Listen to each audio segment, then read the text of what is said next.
बुधवार के दिन अगर अष्टमी पड़ जाए तो ऐसी कोई बीमारी नहीं जिसका इलाज ना हो पाए। हरा मूंग की कटोरी भर लो, उस पर गुड़ की एक थोड़ी गुड़ की बट्टी उस पर रखो, 5 बेलपत्र रख लो, और जिस व्यक्ति को बहुत भारी बीमारी है, कैंसर जैसा रोग भी है, किडनी लीवर जो भी उसके खराब हो रहे हैं, कोई तकलीफ है, बस वो कटोरी में मूंग लेकर उसमें गुड़ की खोड़ी रखकर 5 बेलपत्र रखकर 21 बार शरीर पर से उतार कर महाराज सीधे हाथ में रखकर अष्टमी तिथि के दिन बुधवार के दिन जो भी आ रही है, बहुत समय के बाद पड़ रही है, गणेश जी के मंदिर में पहुंचा दीजिए। गणेश जी के मंदिर में पहुंचाएं।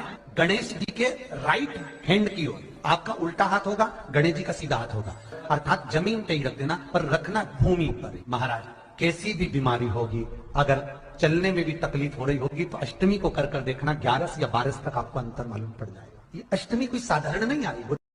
और तुमने एक दुर्बा, एक बेलपत्र, एक कनेर का पुष्प भी, एक चावल का दाना भी, एक लोटा जल भी अगर विश्वास के साथ शिव जी को समर्पित करा है तो फिर शंकर तुम्हें खाली नहीं छोड़ता, झोली भर कर ही छोड़ता है। ये निश्चितता है उसमें। सौभाग्यवती नारी की गोद में जब सुहागिल होती है, माताएं जब बैठती है, तो चना और गुड़ का महत्व क्यों है?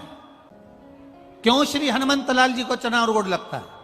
क्यों श्री शनि महाराज जी को चना और गुड़ लगता है? क्यों भगवान नारायण को चना गुड़ लगता है? क्यों देवता को चना और गुड़ का विशेष महत्व होता है? क्यों देवी को चना गुड़ का महत्व होता है?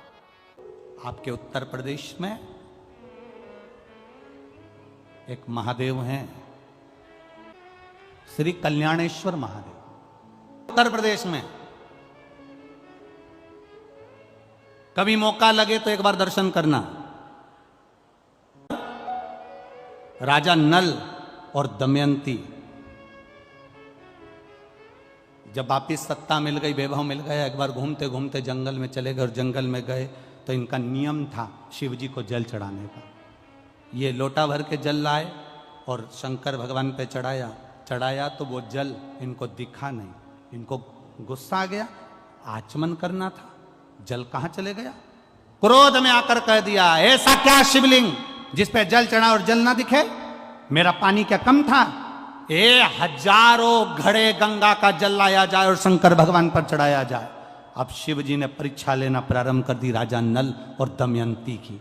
ऐसी परीक्षा ली, हजारों घड़े जल शंकर के शिवलिंग पर चढ़ाए गए, पर एक बूंद जल शंकर के शिवलिंग पर नहीं दिखा। आज भी वो कल्याणेश्वर महादेव पर तुम हजारों क्या टैंकरों से जल चढ़ा दो तो भी एक बूंद जल कल्याणेश्वर के ऊपर नजर नहीं आता। आज भी वो शिवलिंग उत्तर प्रदेश में विराजमान है। जरा नेट पे सर्च करिए होगा,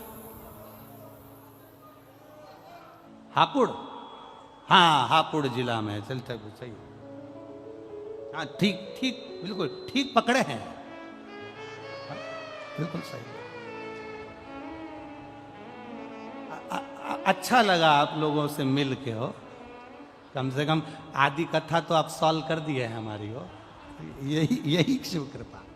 कभी मौका मिले तो अवश्य जाइएगा। हजारों लीटर जल उन पे चढ़ा के देख लेना, कुंटलों से जल चढ़ा कर देख लेना, जितना दूध बन जाए उतना चढ़ा के देख लेना, जितना दही बन जाए उतना चढ़ा के देख लेना, जितना शहद बन जाए उतना चढ़ा के देख लेना, जितना घी बन जाए उतना चढ़ा के देख लेना। एक बूंद घी शहद कुछ भी उस शिवलिंग पर नहीं दिखता। सारा की सारा देवादिदेव महादेव का इतना बड़ा शिवलिंग है, उसमें सब समा जाता है, एक बूंद पानी नजर नहीं आता, सब उसके अंदर उतर जाता है। वो कल्याणेश्वर महादेव, कल्याणेश्वर। बुधवार के दिन अगर अष्टमी पड़ जाए तो ऐसी कोई बीमारी नहीं जिसका इलाज ना हो पाए। हरा मूंग की कटोरी भर लो, उस पर गुड़ की एक थोड़ी गुड़ की बट्टी उस पर रखो, 5 बेलपत्र रख लो, और जिस व्यक्ति को बहुत भारी बीमारी है, कैंसर जैसा रोग भी है, किडनी लीवर जो भी उसके खराब हो रहे हैं, कोई तकलीफ है, बस वो कटोरी में मूंग लेकर उसमें गुड़ की खोड़ी रखकर 5 बेलपत्र रखकर 21 बार शरीर पर से उतार कर महाराज सीधे हाथ में रखकर अष्टमी तिथि के दिन बुधवार के दिन जो भी आ रही है, बहुत समय के बाद पड़ रही है, गणेश जी के मंदिर में पहुंचा दीजिए। गणेश जी के मंदिर में पहुंचाएं।